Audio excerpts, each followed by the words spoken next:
5-5, standard form. So our objective for this section is to write linear equations using intercepts, or to graph linear equations using intercepts, and to write linear equations in standard form. Essential understanding is one form of a linear equation, called standard form, allows you to find intercepts quickly. You can use intercepts to draw the graph. So in the previous section, we've looked at slope-intercept form, and previously we looked at point-slope form, which was y minus y1 is equal to m times x minus x1. Okay? Both of these forms have their uses, right? Um, Slope-intercept form is good if you have the slope and the intercept, and is good to graph. Point-slope can be used if you have any point, not the intercept, any point and the slope. So standard form is going to be a form that focuses just on the intercepts of the graph. So in this lesson, you will learn to use the intercepts to graph a line. Recall that a y-intercept is the y-coordinate of a point where the graph crosses the y-axis. The x-intercept is the x-coordinate of the point where the graph crosses the x-axis. So the standard form of a linear equation is ax plus by equals c, where a, b, and c are real numbers, and a and b are not both 0. One of them can be 0, just not both. And it is pretty typical in standard form that a and b are also integers, which means no fractions. Okay? So let's find the x and y intercepts of the graph. 3x plus 4y equals 24. Okay? So if I'm going to graph something, if I want to find out where it crosses the x-axis, right, which is the horizontal axis, we can see that if I have a point on that line, that coordinate is going to be some x, and that y is going to be 0. So if I want to know the x-intercept, I can just plug in 0 for y. And conversely, if I want to point on the y-axis, we can see that x is going to be 0. So if I want the y-intercept, I make x equal to 0. Okay, so let's do that. So for the first one, we are going to plug a 0 in for y. Okay. This would give me 3x. 4 times 0 is 0, so it just goes away. Is equal to 24. Divide both sides by 3, and I have that x is equal to 8. Okay, which makes my point 8, 0. Okay, which means the x-intercept is 8. Okay, to find the y-intercept, I now plug 0 in for x. This goes away, and we have 4y is equal to 24. Divide both sides by 4, and I have y is equal to 6, which makes my point 0, 6. And 6 is the y-intercept. Okay? So x-intercepts, you plug a 0 in for y. Y-intercepts, you plug a 0 in for x, and solve the equations. Okay? Let's try a couple more in our got-it problems.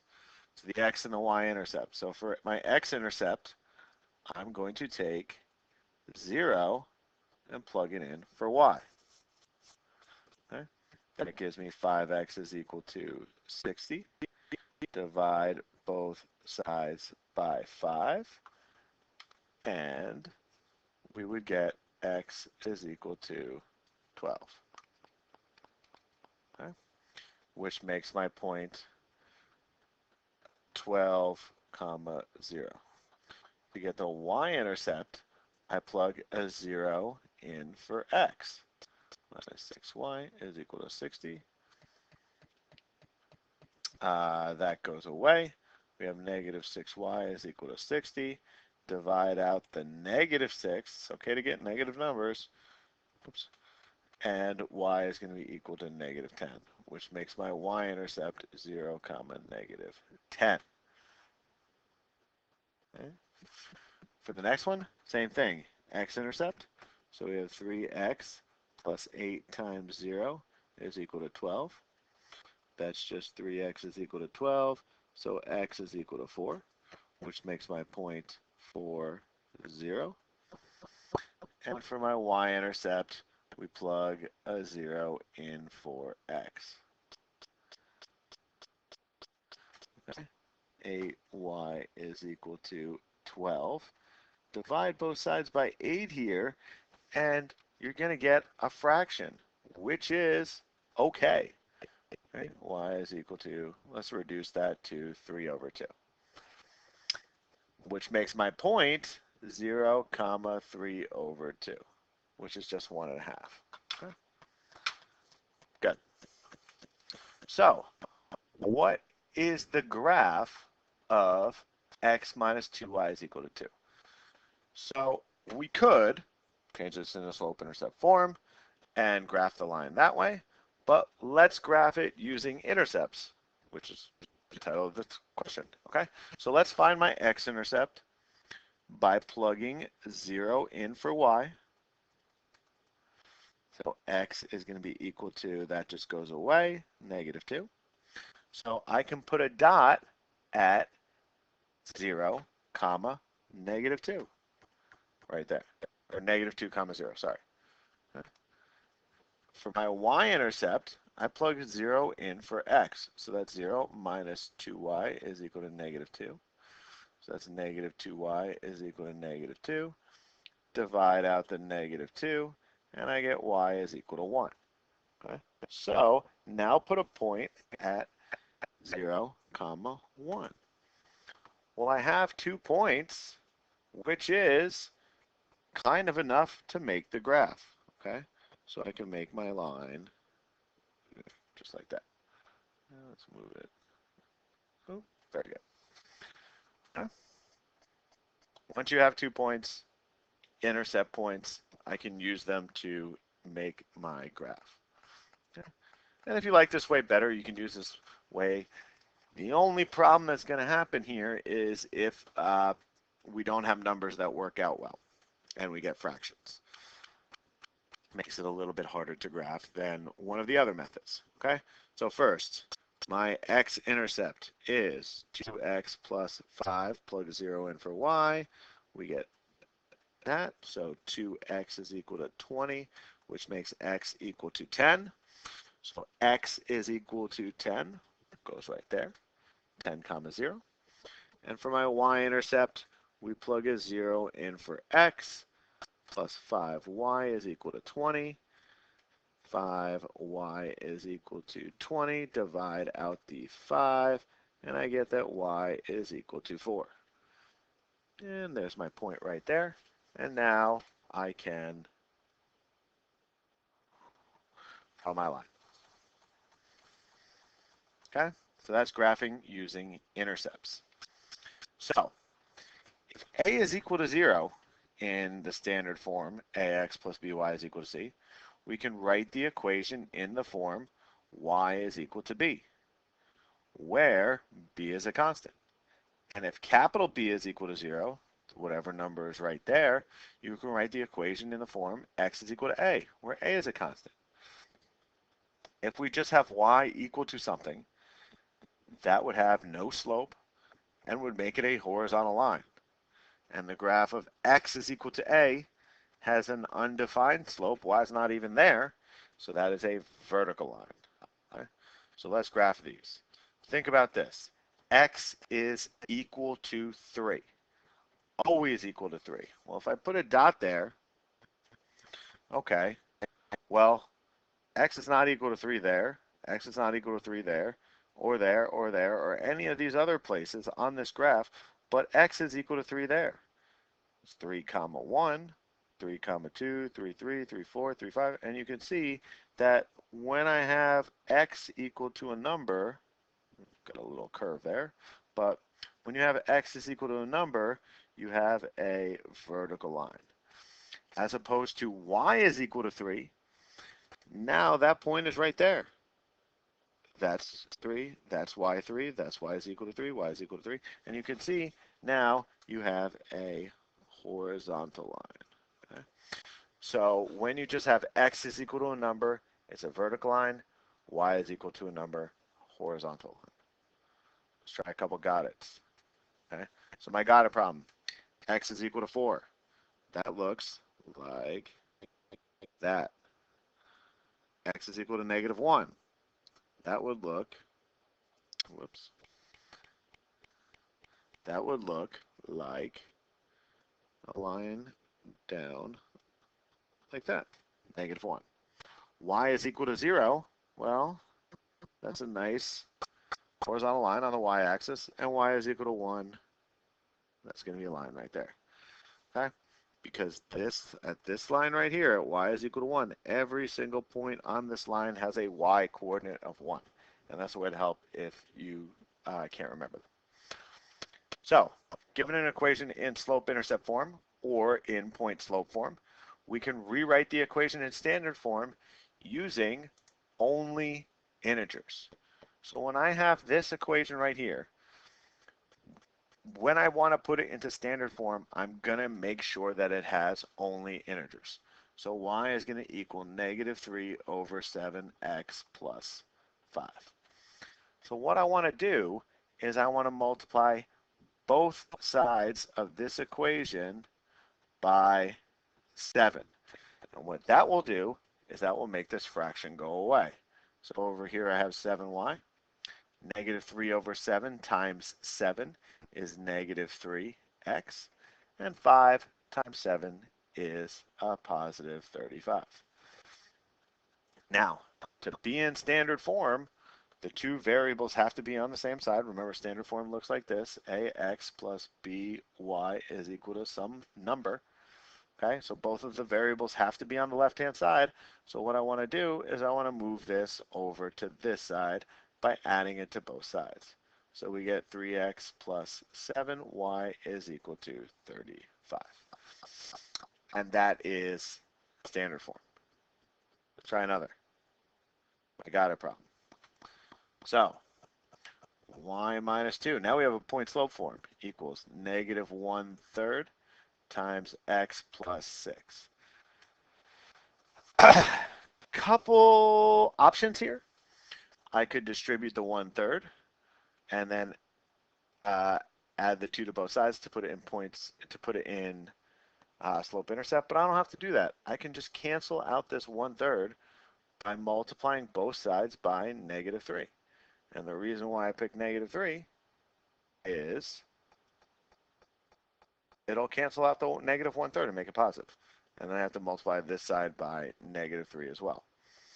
Because these are 3 different terms, I could distribute this first and then distribute the 3, but basically if I multiply these two first, negative 3 times 1/3 just goes away. And because of the commutative property, I'm allowed to do that. So that's x plus 6. Okay? This turns into negative 3y plus 6. Now, I want to get the variable over here. I want to get all the numbers over there. So that gives me a minus 6 on both sides, which would make the number go away.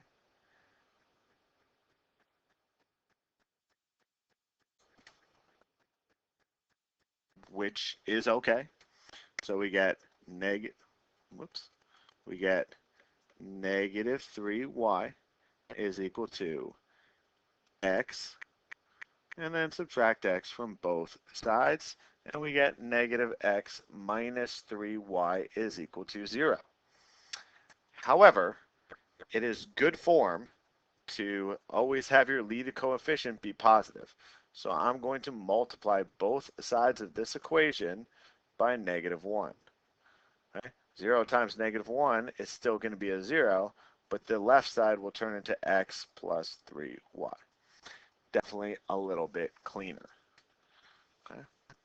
So let's use standard form to make, or as a model. Okay? So a media download store sells songs for $1 each and movies for $12 each. You have $60 to spend. Write and graph an equation that describes the items you can purchase. What are three combinations of numbers of songs and movies that you could purchase? So let X is going to be songs. Y is going to be movies. Okay, so if we think about our situation here, $1 each for songs. So that's 1 times X, which is just X. $12 each for movies plus 12Y is going to equal 60 bucks. That's all the money I got. All right. So if I wanted to graph this, I could find my X and my y-intercept, since this is an equation in standard form. My x-intercept, I would plug 0 in for y. So I would get X is equal to 60. For my y-intercept, I would plug 0 in for X. So I would get 12Y is equal to 60. So Y is going to be equal to 5.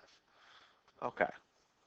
So that means that I could buy 60 songs and no movies to make one of my coordinates, 60, comma, 0. I could buy no movies, or sorry, no songs and 5 movies, which would make my equation 0, comma 5. Right? Then, as I graph them, any of the points that line up exactly on my graph are going to be other combinations.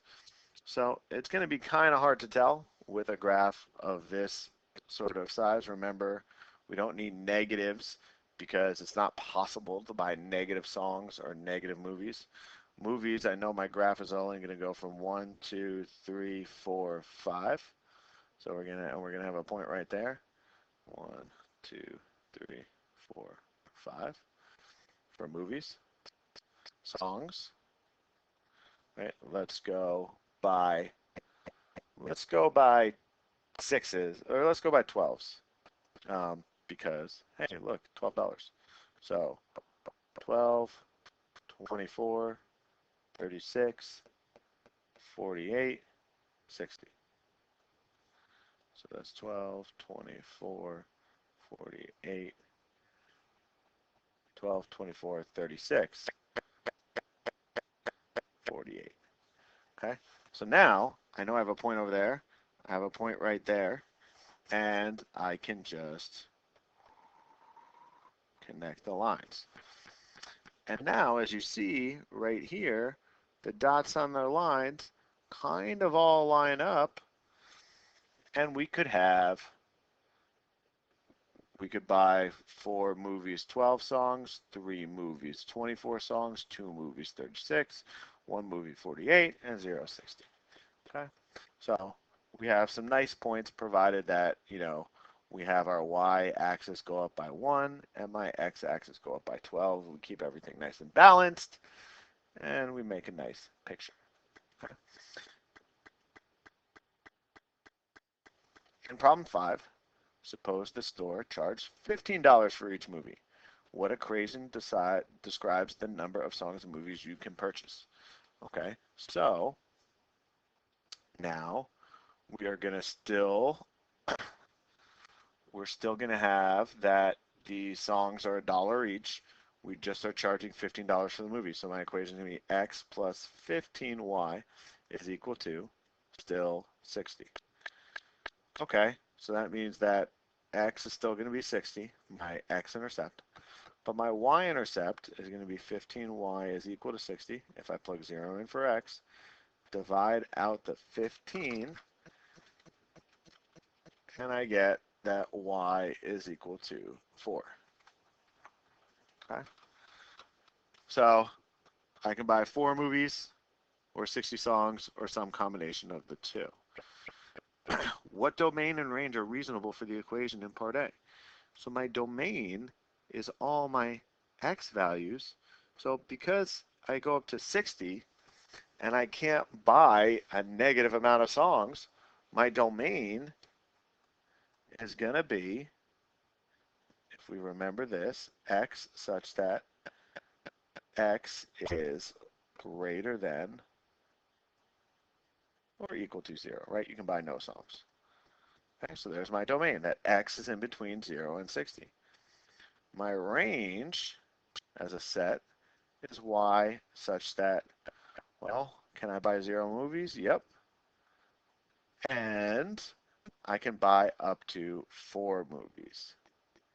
Because that's all the money I got. Okay. Not sure if we went over this notation or not. This is set builder notation in case you don't remember. Okay. So quick summary.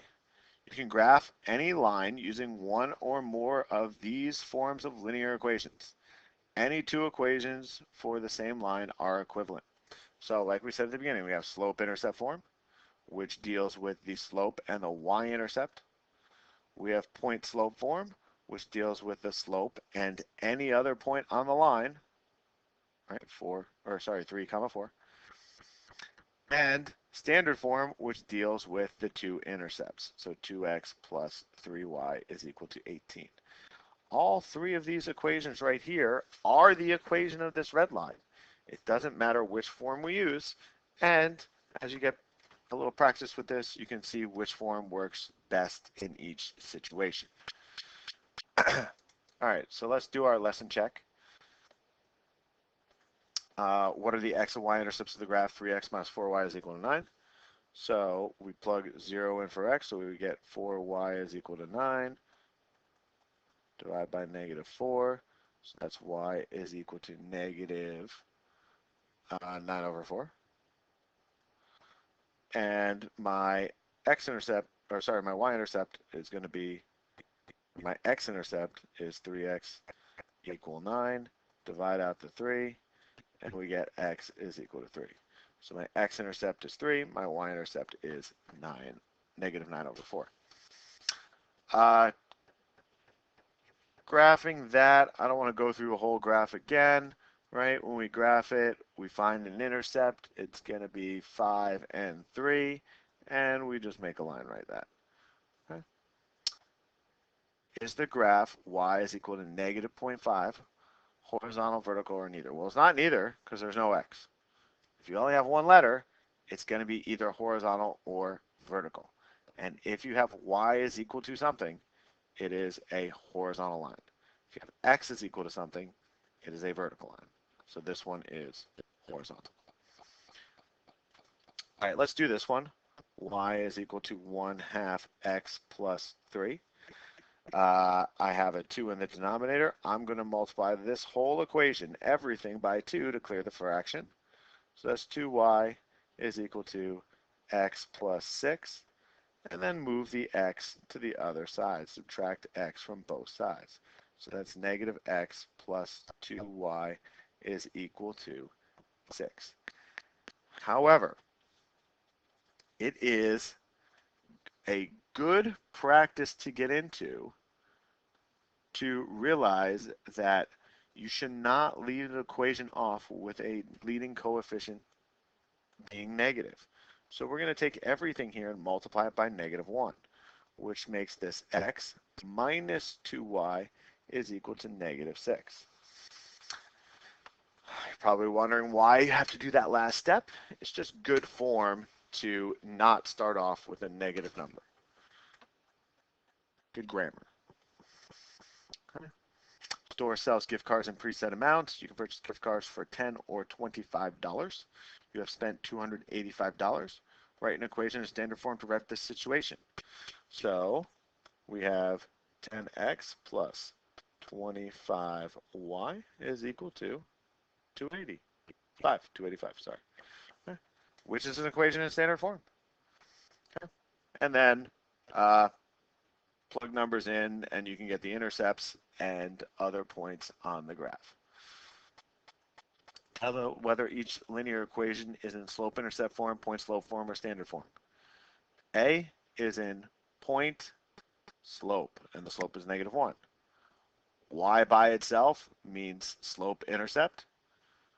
Point-slope, when you have a situation like this with a parenthesis, and when x and y are on the same side equaling to a number, that is standard. So, point-slope, slope-intercept, standard form. Which form would you use to write an equation of the line on the right? Well, this is uh, this is a tough one. Um, Personally, I would go with slope intercept because I have the intercept and I have a couple ways to get the slope. The next best thing is maybe um, point slope because you can easily tell the slope. Standard form is usually not the form that you want to jump out at and try to write an equation with. If you see a picture and you have a clear y-intercept, you should be able to find the slope. Slope-intercept form is usually the easiest way to write the equation. If you had to, go with point slope. Standard form is going to be good for other stuff that we're going to do, like solving a system of equations in the next chapter, but it's not as useful for writing equations from graphs. Okay?